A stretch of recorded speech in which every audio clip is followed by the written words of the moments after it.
Hi students, today we are going to talk about something very important. It is an issue that a lot of students miss out on and it quietly decides who tops and who does not. And it is this, what we think are the basics and what the basics really are two very different things. So today let us fix that. Reading the NCERT once is not the basic. The real basic is understanding an idea so deeply from the very ground up that a student can explain it to anyone or even build it back from scratch. This is called first principle thinking. You do not just memorize the topic, you start from the simplest truth under it and you slowly build up. Let us see this with two examples, one from the NCERT and one from the daily news. Let us take the NCERT first. Open the 9th standard economics book, the very first chapter, the story of Village Palampur. In it, there are 4 factors of production: land, labor, capital and enterprise. Now, almost every student says, oh, I know this already, but let us test that. Ask them, how do you define land? And they will say, land is the ground, the soil. But that is not the full picture.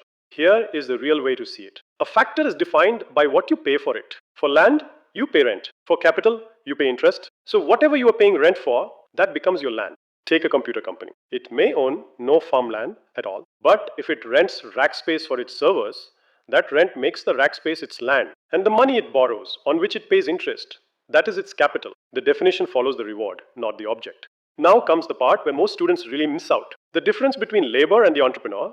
Ask this in a class, and students say labor is someone uneducated, someone low paid, someone unskilled. Skilled versus unskilled, they say.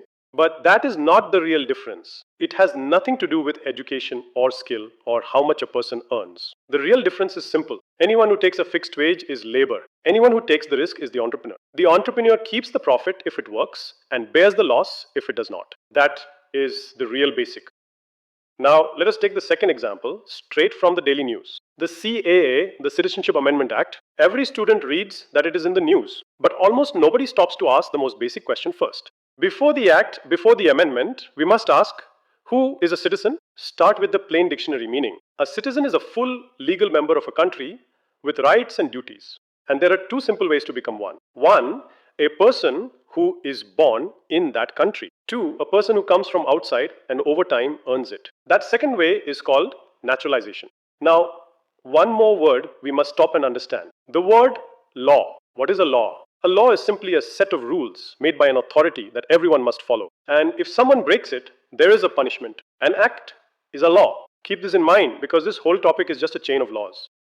So now come to Indian citizenship. The CAA is an amendment. Amendment means you are changing an existing act. So there must be an act, and that act is the Citizenship Act of 1955. But what came before 1955? Go back to 1950, to our constitution. It defines who is a citizen, and one article inside it gives Parliament the power to make future citizenship laws. That very power is what created the 1955 Act. And before 1950, go back to 1947, when India became independent. At that time, there was no citizenship law yet. So people were simply treated as British subjects. And the definition of our territory, of what even counts as India, came from an older law, the Government of India Act of 1935.